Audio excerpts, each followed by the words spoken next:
नाही आठवत मला. अर्थात हे जे आहे ते आणि ते आणि हे म्हणजे तेच असं त्याचा अर्थ आहे. विठ्ठल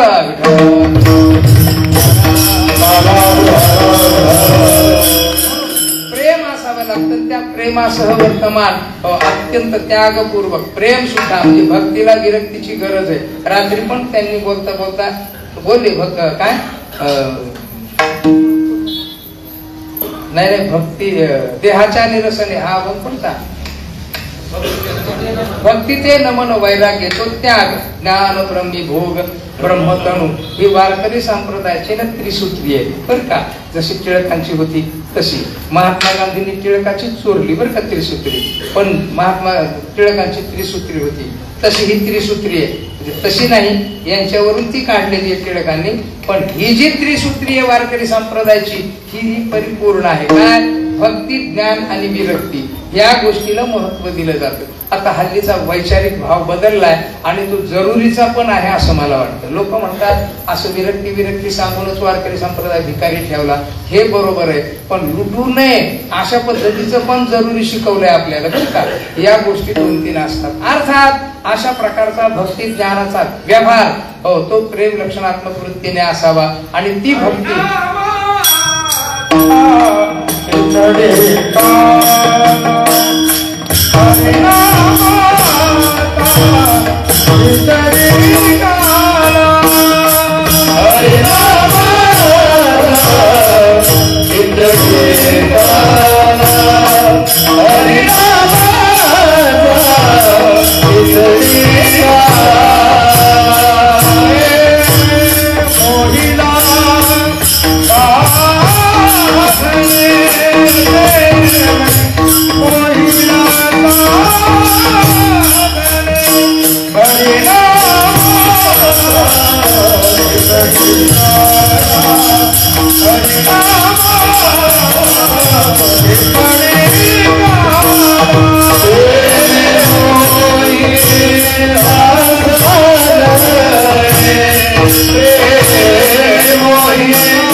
अर्थात परमात्म्याच्या नावाशी प्रेम आणि नंतर मग तो हरिनामाचा खिचडी काला प्रेमाने अर्थात प्रेमाने नाम याच्याशी संबंध झाला की दुसरा काला तिसरा काला प्रतिकात्मक स्वरूपाचा हा असतो. अशी पूर्णता प्राप्त झाली की त्याला काला म्हणतात. आणि या काल्याच्या कीर्तनाकरता ज्यांच्या जीवनात काला झाला अशाच गोपिकांचं गोपाळाचं चिंतन करायचं असतं. का झाला ते परमात्मा कृष्णाशी समर्पित झाले आणि परमात्मा कृष्णाशी समर्पित होऊन पूर्णता प्राप्त करून घेतली आणि त्या परमात्म्याच्या सगुण साकार रूपाचा आस्वाद आनंद अतिशय समर्पण भावनेने घेतला असं गोपिकांचं चिंतन आहे. अर्थात परमात्मा मथुरेमध्ये जन्माला आले, गोकुळात गेले, गोकुळात गेल्यानंतर म्हणजे गोकुळात गेले म्हणजे नेलं आणि त्यांनीच सगळं केलं. असा परमात्मा गोकुळात गेल्यानंतर गोकुळामध्ये उत्सव खूप मोठा झाला. सगळ्या नंदाच्या दारामध्ये घरामध्ये सगळ्या गोपीने वाटी सुंटवडा वगैरे अशा पद्धतीचा मोठा उत्सव झाला. परमात्मा रांगायला लागले. रांगता रांगता रांगत रंगणी चोरीत लोणी भाऊनी धरिती गवळणी अशा प्रकारच्या देवानी चेष्टा सुरू केल्या, क्रिया सुरू केल्या. म्हणजे प्रत्येक क्रियेमध्ये देवाच्या भक्ताला आनंद देणं हाच उद्देश असायचा. म्हणून त्या सगळ्या क्रिया केल्या. असा परमात्मा 5 वर्षाचा झाला आणि गावामध्ये खोड्या करू लागला. अशा खोड्या करताना देवाच्या मनात आलं आणि देवानी एका गवळणीचं जीवन बघितलं की आता हिची साधना पूर्ण झाली, हिला पूर्णत्व प्राप्त करून देणं नितांत गरजेचं आहे. कारण अभंगापर्यंत 2-2 शब्द कहणं येणं जरुरीच आहे ना. देवाने बघितलं आणि हिच्या जीवनामध्ये पूर्णता प्राप्त करून द्यावी असा विचार केला. परमात्मा कृष्ण झोपले आणि झोपले आणि विचार करून झोपले आणि ती गवळण तिच्या क्रियेप्रमाणे नेहमीच्या तिला काय केलं, दही दूध तूप लोणी वगैरे सगळं असं बांधून ठेवलं बरं का. असं एक एक एक एक एक सगळं दही दूध तूप लोणी सगळ्या ज्या गोष्टी होत्या त्या मथुरेच्या बाजाराला नेण्याकरता विकायच्या. मथुरा शहर आणि हे मात्र खेड, 5-7 किलोमीटरचं अंतर. अतिशय सुंदर असं बांधून ठेवलेलं आणि गवळण झोपली, निवांत झोपली आणि तिला विचार केला की आपल्याला आहे ना सकाळी उठायचं हे सगळं घेऊन मथुरेच्या बाजाराला जायचं बरं का. सगळा व्यवहार भक्तीचा परिपूर्ण झालेला होता, साधन भाव परिपूर्ण झालेला होता, अंतःकरण पूर्ण शुद्ध झालेलं होतं. फक्त तिच्या जीवनामध्ये आवरण निवृत्तीपूर्वक प्रेमाचा भाव टाकायचा राहिला होता आणि याच्याकरता देवाने विचार केला. तिला ते सगळं बांधून ठेवलेलं. देव गेले, आपले गोपाळ सौंगडी घेतले गेले आणि ते सगळंच्या सगळं भक्षण केलं बरं का. खाऊन टाकलं आणि त्यातले जे दुधाने होते ना ते पालथे घातले. दुधाने पालथे घातले आणि पालथे घालून देव निघून गेले. सकाळी ती गवळण उठल्या आणि गवळण उठल्यानंतर त्या गवळणीने बघितलं आणि ते बघितल्यानंतर ती हसायला लागली बरं का. अत्यंत सुंदर हसायला लागली. का हसायला लागली? हे जे आहे हे ज्ञानोत्तर हसणं जे एक निराळ असतं बरं का, हे आश्चर्याचं असतं. हे दुसरं असं असतं कौतुकाचं असतं. आणि म्हणून तर महाराजांचे अभंग असे खूप आहेत. कौतुक वाटे सगळ्या ज्या गोष्टी आहेत ना या ज्ञानोत्तर कालात त्या अत्यंत सुंदर आहेत. म्हणून या माव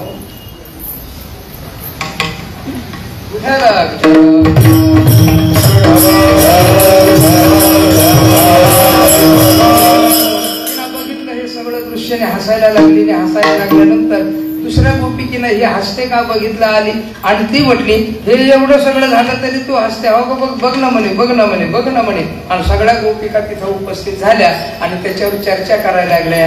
ही चर्चा श्री संत जगद्गुरु तुकोबारायाने आपल्याला अभंगाद्वारे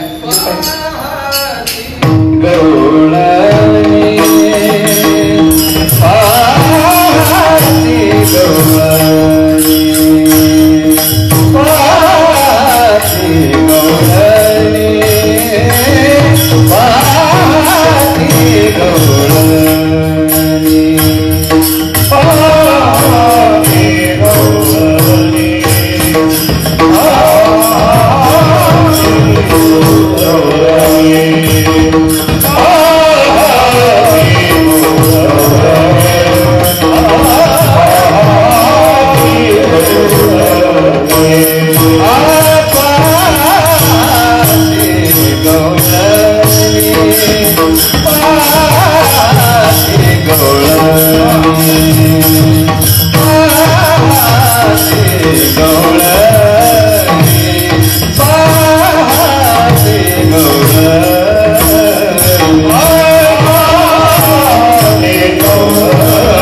पहाती गवळणी तवती पालथी दुधाणी. तिला बघितलं आणि बघितल्यानंतर तिला आश्चर्य आणि आनंद अशा दोन्ही गोष्टी झाल्या आणि कौतुकाने ती बघायला लागली. गोपिका आल्या, गोपिकांनी बघितलं आणि मग चर्चा सुरू झाली बरं का. पहाती गवळणी पाहिलं. कुठलीही क्रिया कशी झाली काय ती बघता येते बरं का. त्याच्यात दोन प्रकार येतं, एक इंद्रियांचा व्यवहार आणि एक वृत्तीचा व्यवहार आहे वगैरे असतो, त्याचं चिंतन करायचं नाही. पाहिल्यानंतर आश्चर्य आनंद झाला आणि चर्चा सुरू केली. पहाती गवळणी काय बघितलं त्यांनी, तवती पालथी दुधाने, दुधाने पालथी घातलेली दुसरी. आता गंमत अशी आहे, दुधानं त्याच्यानंतर असतं ते विरजणं आणि त्याच्यानंतर असतं ते ताकवणं, अशा तीन प्रकारच्या गोष्टी असतात. विरजणं ते दही करायचं असतं, दुधानं ते तापवायचं असतं. हे का सांगायचं, कारण आता हे राहिलं नाही म्हणून सांगायचं, दुसरं काही कारण नाही बरं का. आणि या जुन्या काळामध्ये बरं का अण्णा दिलीप महाराज, जुन्या काळामध्ये ना पंढरनाथ बा सगळं हे बनवण्याचं काम कोण करायचं, कुंभार. कोण करायचं तुम्हाला माहित नाही, कुंभार बघितलाय का तुम्ही, बघितलाय आणि नसला बघितला तर तुमच्या समोर उभा आहे तो बघून घ्या तुम्ही. त्याचे विरजन दुधानं आणि त्याचे आकार भिन्न भिन्न असतात बरं का. मला पूर्ण माहिती नाही पण तरी सुद्धा सांगतो.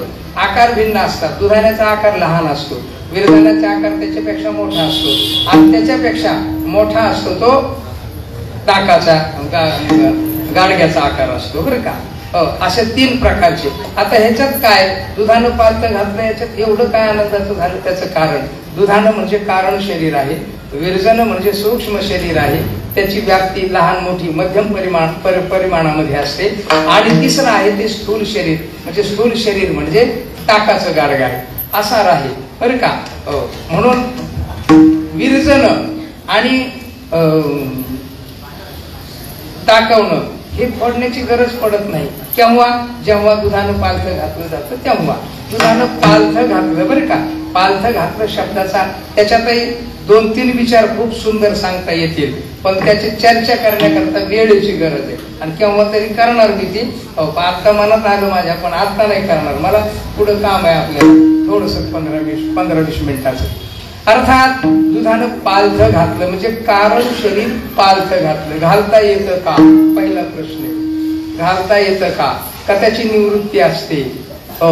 मग त्याची निवृत्ती असते तर कशी असते, पालथं घालता येतं तर कसं घालता येतं, असे दोन प्रश्न अतिशय महत्वाचे आहेत.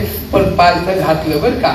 एक दुसरी गोष्ट अशी, अखिलभूत ब्रह्मांड नायक परमात्मा असा सर्वज्ञ आहे आणि तो सर्व शक्तिमान आहे, त्यामुळं तो जे करील ते होईल अशा प्रकारची अवस्था असं गृहीत धरून आपण त्या परमात्म्याने या कारण शरीराला पालथं घातलं, त्यामुळं सूक्ष्म शरीर आणि स्थूल शरीर हे सहजच कुठल्याही प्रकारच्या विकाराला घेण्याकरता शिल्लक राहिले नाही. म्हणून दुधानं पालथं घातलं आणि पालथ्या घातलेल्या दुधाण्यावर कितीही कुठल्या जगत मिथ्यात्व निश्चय झाला, जगत सत्यत्व निश्चय निघून गेला आणि मग आता त्याच्या जीवनामध्ये काय राहिलं तर काही राहिलं नाही. त्यामुळं दुधानं पालथं घालणं नितांत गरजेचं आहे. कारण दुधानं आहे कारण. दूध तापवल्याशिवाय दही होत नाही आणि दही झाल्याशिवाय ताक होत नाही आणि नंतर मग ती प्रक्रिया कशाची आहे, मंथन नवनीताची आहे. अर्थात अशा प्रकारचं दुधानं पालथं घातलं, त्यामुळं पुढे विरजण्याचं आपोआपच राहिलं, दूधच नाही तर आता ताक, ते दही काय होणार. आणि दही म्हणजे दोन तीन गोष्टी खट्टमिठ त्याच्यात म्हणजे परिणामाने विवर्तत अशा प्रकारच्या दोन गोष्टी त्या कशा कशा घडतात त्याचंही चिंतन खूप सुंदर शास्त्रामध्ये आहे. ते आपलं आपण करून घ्या, कारण माझ्या काही ध्यानात नाही राहिलेलं. आता विठाला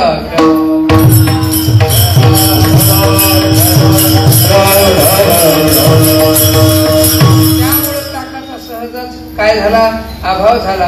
अर्थात अशा प्रकारच्या या शरीर त्रयाच्या ठिकाणी मिथ्यात्व निश्चय झाला. हे देवाने केलं. कोणी केलं, देवाने केलं. एक तर देव देव स्वरूपाने करतो, देव गुरु स्वरूपाने करतो, पण हेच करतो आणि हाच उद्देश मुख्य आहे. कारण संतांनी इतक्या साधना दिल्या, त्या का दिल्या, त्याचं कारण आहे हर एक जीव मुक्त व्हावा अपेक्षे. त्या निश्चलदाजीने एक वाक्य खूप सुंदर लिहिले, जीव की कृतार्थ होणे की ईश्वर की अनादि इच्छा आहे, लेकिन करे क्या असं म्हटलं त्याने. करे क्या हे चिंताजनक वाक्य आहे त्याचं, किंवा लोकांच्या प्रवृत्तीचा विचार करून बोललेला आहे. अशा प्रकारच्या विशेष गोष्टी असतात. म्हणून कारण शरीर निवृत्त होणं, कारण शरीर पालथ घालणं अशा प्रकारचं नितांत गरजेचं असतं. देवाने केलं आणि त्यामुळं जे पुढचं कार्य आहे, कारण नसल्यानंतर कार्य होत नसतं, है की नाही. असं कोणी म्हटलं बा हे ब्रह्मचार्याचं पोरग आहे, असं कोणी म्हटलं ब्रह्मचार्याचं, है की नाही. आता जे असू शकतात नाही असं नाही मला म्हणायचं, पण समजा असं जर म्हटलं,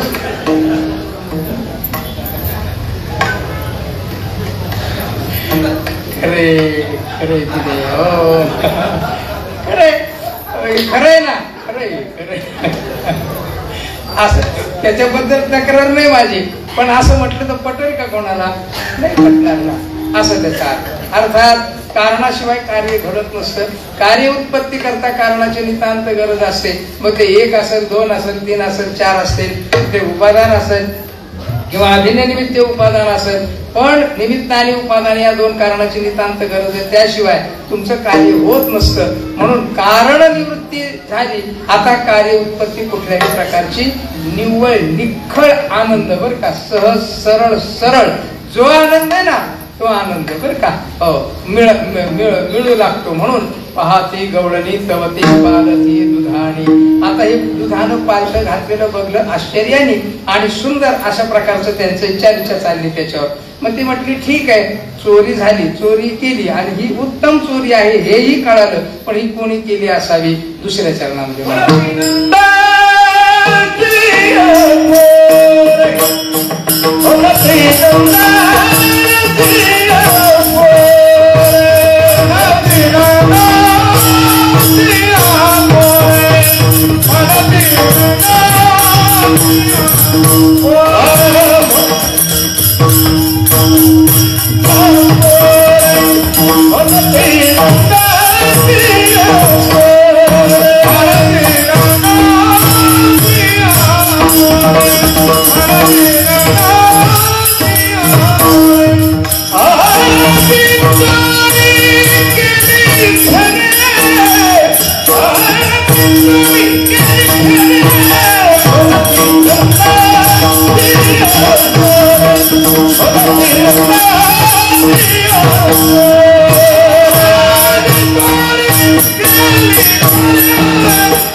आजी चोरी केली, खरे खरी चोरी बर का.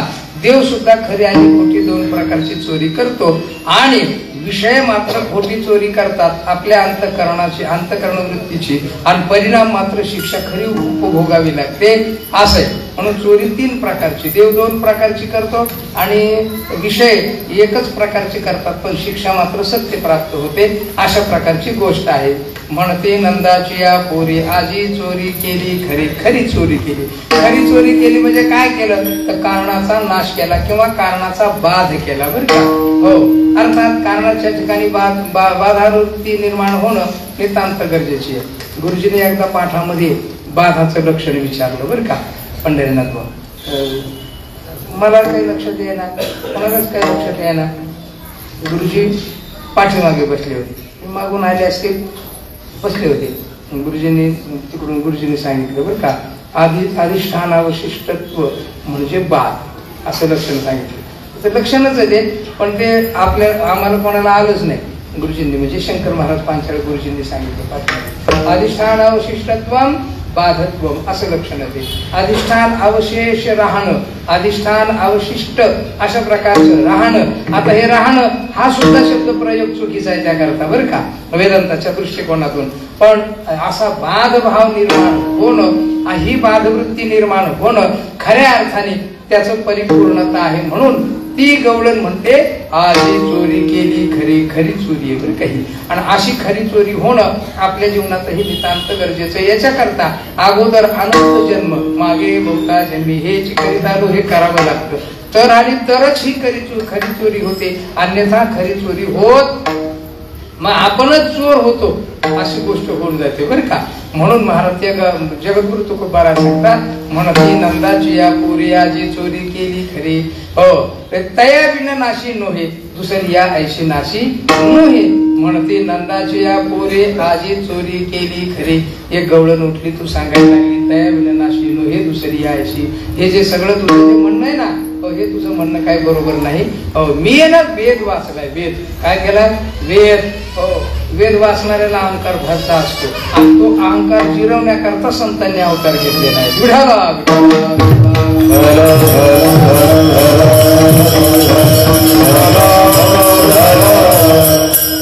आता जे काही प्रमाणामध्ये आपल्या देशामध्ये विद्रोह निर्माण होऊ लागलेला आहे ना तो त्याला सुद्धा कारण हीच मंडळी आहेत काही अंशता बरं का. काही अंशता संपूर्ण अंशता नाही काही अंशता पण वारकरी संप्रदायावर मात्र संपूर्ण त्यांचेच उपकार आहेत हे पहिले ध्यानात ठेवा बरं का. वारकरी ही कृतज्ञता आहे. आणि म्हणजे दोष आणि गुण दोन्ही असतात व्यक्तीमध्ये. एखादा मनुष्य तंबाखू खातो पण चुना खात नाही असं होत असतं ना कधी कधी. पण चुना खातो एकटा असं मात्र होत नाही. आता पोट दुखायला लागल्यावर चुन्याची गोळी घ्यावी लागते हा दुसरा प्रकार आहे परत बरं का. पण गंमत आहे ही. म्हणून वेद आणि वेदामध्ये असलेलं ज्ञान ज्या वेळेला आपल्याकडे येतं त्यावेळेला त्यात माणसाला अहंकार अधिक होतो बरं का. मला आमचा एक मित्र भेटला माझ्या जवळून गेल्यानंतर ऋषिकेश हरिद्वारला वगैरे गेला. गुरव समाजाचा आहे तो. त्यामुळं आपसुकाच पूजा देव हे त्यांच्या घरात अनुवंशिक आलेलं जे आलेलं. परिणाम सात्विक घर आणि थोडस वाणी घेणी चांगली. गेल्यानंतर त्यांनी खूप सुंदर वेदाध्ययन ब्राह्मण सांगून वेदाध्ययन केलं. आणि मग माझ्याकडे आल्यानंतर खूप सुंदर प्रकारचा बरं तू काय काय शिकलास. मी काही शिकलो नाही बघ. मी आपलं हे अभंग ज्ञानेश्वरी गाथा हे आम्हाला काय दुसरं येतं. त्याच्याकरता आहे ना त्याच्याकरता माणसाला जन्माला यावं लागतं त्या जातीत असं सांगितलं. बरं झालं बाबा नाही जन्माला आलो नाही तर उगं वेद वाचून मेलो असतो. संत वचन वाचायला मिळालं नसतं. तुझ्यासारखा निर्भागी तूच आहेस की तुला संत वाङ्मय कळत नाही. ही गोष्ट सत्य आहे बरं का. वेद उपनिषद वाचलेल्या माणसाला सुद्धा अभंगाचे अर्थ कळत नाहीत ही गोष्ट नक्की आहे. कारण संतांचं वाङ्मय अत्यंत जटिल अत्यंत सुंदर आणि त्याच्यामध्ये संपूर्ण भक्ती ज्ञानाचा व्यवहार आहे विचार आहे. त्यामुळं अत्यंत कठीण आहे. ती म्हटली मी वेद वाचलाय वेद आणि त्या वेदाने सांगितलेलं आहे त्या देवाला हात नाही तर पाय नाही. अपाणी पादव त्याला पाय नाही हात नाहीये. तो कशी काय ही क्रिया करू शकतो.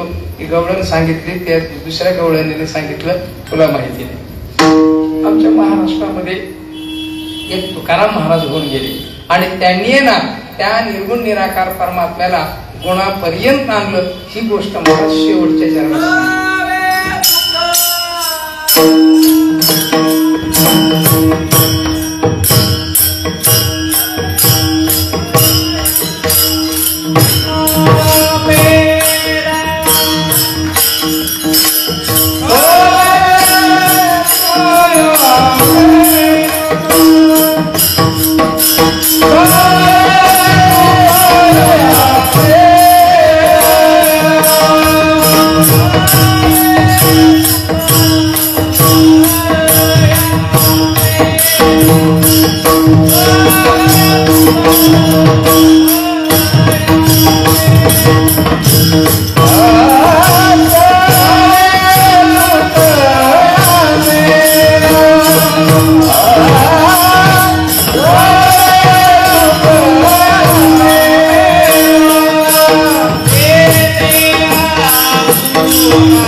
Thank you.